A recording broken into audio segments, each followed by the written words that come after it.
Hey guys, welcome back to a brand new video. In today's video, we're going to be taking a look at the 2022 New York Congressional map. It was passed earlier this week, and so, because it's fairly recent and because we try to cover redistricting here, we're going to hop right into it. So, without further ado, let's take a look at this map, but first, we're going to look at the 2016, House election results in New York. And so, as you can see here, the upstate's pretty red. You've got this Albany district that was Democratic, you've got this Rochester district that was Democratic, and the Buffalo district that was Democratic. But upstate New York was pretty red. Now, if you fast forward to 2020, the next presidential election, we see, a bit of a change, right? If you take a look at what happened in upstate New York, the Democrats gained a seat, and this seat in between Syracuse and Albany is spotted red because Claudia Tenney, the Republican, narrowly unseated Anthony Brindisi, who is the Democratic incumbent, but it was still fairly close. Very close actually. It was the second closest congressional race in America. And in 2016, it was close. It was respectable, but it was still, it was decided by 15,000 votes as opposed to 800. So, upstate New York, the representatives of Congress from this region have gotten more Democratic. The Democrats now hold this seat, the 19th district, which belongs to Antonio Delgado. In 2016, it belonged to John Faso, who was winning pretty competitive elections here. And now they redrew the map because the redistricting process, and it's even more brutal for Republicans than it was before. So this was the old map used in 2020 data. In case you haven't picked up on it yet, the 24th district is Democratic here. Biden won it by, I think, 9 to 10%, somewhere in that ballpark, but it voted Republican in 2020. At the House level, that's because John Katko is an overperformer. He's one of the last surviving cross-district members, meaning that he represents a district that voted the other way in the presidential level. It's because he's so moderate and because he's really well-liked, and that's mostly why he won re-election. Katko is a fairly popular incumbent, and he caused a lot of problems for the upstate New York Democrats. Now, the issue for Republicans in upstate New York is that Katko announced his retirement last month, and as a result of that, it basically left the Democrats free to do whatever they wanted in upstate New York because they didn't have to worry about an overperform or kind of ruining their district. So, if we take a look at what happened in 2022, this year, basically all of upstate New York got nuked to become either super safe for Republicans or leaning towards Democrats. They kept the seats in, I'll pull up 2020 data. They kept the seats in Buffalo and Rochester that were, for the Democrats. They were pretty solid. They kept the seats in the 19th district, was shored up for Democrats, but they still kept the 24th and the 23rd districts as Republican. They made the 24th more Republican because they wanted to just make it a pack, and as a result of that allowed them to make the 22nd a much more Democratic district. The 22nd district became essentially just this massive pack of, or not pack, I shouldn't say, because it's kind of a term that is used negatively towards, because when you pack a district, it means that you're taking an unfair amount of people from one party just to make it a sink for votes, or a vote sink.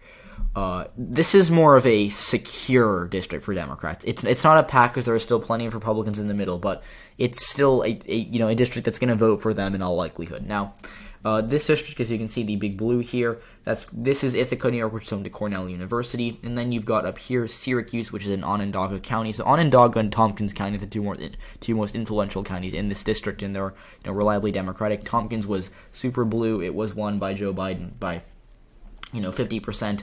Onondaga was also quite Democratic. He went up by 20. So Onondaga has more than half the population anyway. So the majority of the votes cast in this district are going to be in all likelihood from Onondaga County. And so as a result of that, the 22nd district, which was once held by a Republican, by a Republican who overperformed, who's now retiring, is now going to be even more Democratic. So the 24th and 23rd, they got more Republican, but again, that's just to pack the GOP into these districts, because what we saw in the before the map was fairer, these districts were Republican leaning, but as you can see here, for example, the 23rd was contained Tompkins County, which kind of just wasted thousands of Democratic votes because they were just being thrown into the super Republican district. And yeah, they made the district margins closer, but they still weren't really doing much for the Democratic Party. And so to utilize that, they just took out Tompkins County from the 23rd, stretched it out here to get these Republican areas out here without touching the Binghamton University, which is, Collegetown Democratic. And they put Binghamton in the 19th. So they kind of just conserved Democratic areas and then put them in the 22nd and 19th district to make them more Democratic. And, that as a byproduct made the 23rd more Republican. But it didn't really, change anything in terms of the actual delegation. It just made the 23rd district more Republican. And so, yeah. The 24th also, got more Republican. It's mostly because the Democrats wanted to secure the 22nd, the 25th, and the 26th because prior to this, so the 26th and 25th stayed pretty much unchanged. The 25th got a little more Democratic, but it didn't really do much. The 24th and the 22nd got more Democratic because the 22nd was home to Claudia Tenney, and Tenney was, as you can see here in 2020, she narrowly won this election, and they just axed her district. They completely blew it up, and they put her into a Biden plus, let's take a look at the statistics, Biden plus 18 district, which is brutal. She is now going to have to win re-election in a seat that voted for Joe Biden by 18%, when prior to that, she won in a seat, in 2020, which she actually underperformed. She only won by, 0.04% in a seat that voted for Donald Trump by 11%. So she's already underperforming, and they made her district, 30% more Democratic. So that's going to be very, very tough for her. She's probably not going to win, especially considering that she underperformed in 2020. She's going to probably do it again anyways because she'll be running in a tough race. And in the 20th district, they also shorted up for the Democrats. I mean, not really shorted up. They pretty much kept it the same, but the Democrats will still be winning here. All they really did, all the Democrats really did here, was they took the 21st district, and, it's still going to be Republican. It was Republican prior. But they took the more Democratic parts that are north of Albany out here and just shoved them into the 20th district because, they kind of did addition by subtraction because, what the Democrats had before was they had a competitive 19th, with a super safe 20th, and there were some Democratic areas over here that were just kind of being shoved into this otherwise Republican 21st district. And so I know hopefully I'm doing well at explaining this. If not, you can comment or ask me.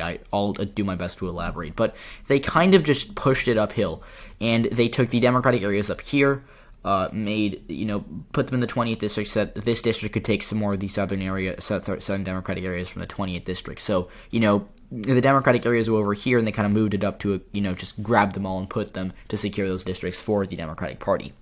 Now, going down to the downstate part, I guess the Yonkers region, as you can see here, it's not quite upstate, but it's not quite New York City itself. The 18th district is, I think, this closest district in this map.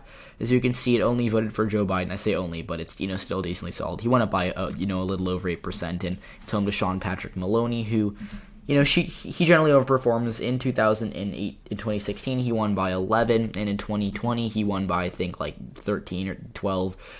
So he did quite well. He's probably going to win again. He's in a Biden plus 9 district, but, the seat he was in before was, even more Republican. The 18th district that he ran in, let me just take a look at this. The 18th district that he ran in voted for Joe Biden by only about 5%, and he outperformed. He won, as you can see, by 12.5. So he's going to overperform again, and if he overperforms by anywhere near that, he'll win re-election quite easily. So I don't think the New York Democrats are too worried about Sean Patrick Maloney. And then, the rest of the map is pretty safe for them. New York City, obviously, very blue. But, they drew out, the Democratic Party of New York drew out another Republican incumbent. And the incumbent Republican they drew out was Nicole Maliotakis, who is a freshman member of Congress. She, in 2020, beat out incumbent Max Rose. This was a flip, as you can see highlighted on this map. And she ended up winning this race, as you can see right here, by about 6%, a little over, it's 6.3% to be exact. And in 2016, this district was also pretty red.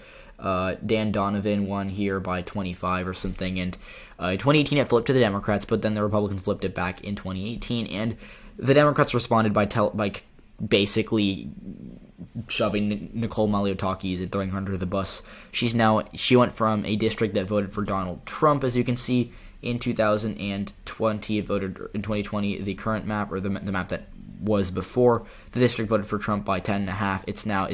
It voted for Biden by 10. So they just reversed her district to make it go from an R+10 district to a D+10 district, and she's now gonna have to overperform by a lot to win. She can win if any Republican does win and pulls off an upset. It's probably gonna be her.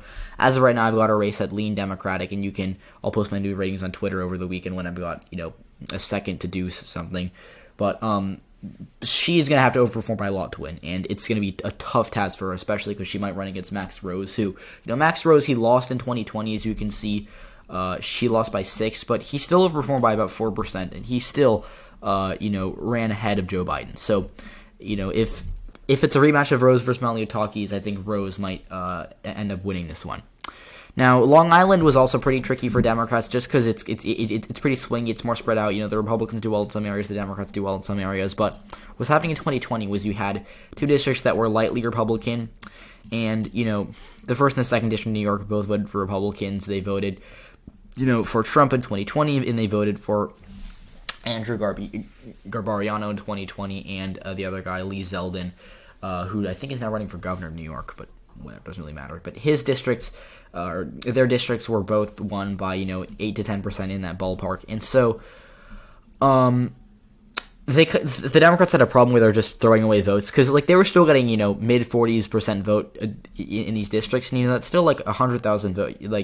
Nancy Goroff, the Democratic opponent in this district, got 169,000 votes.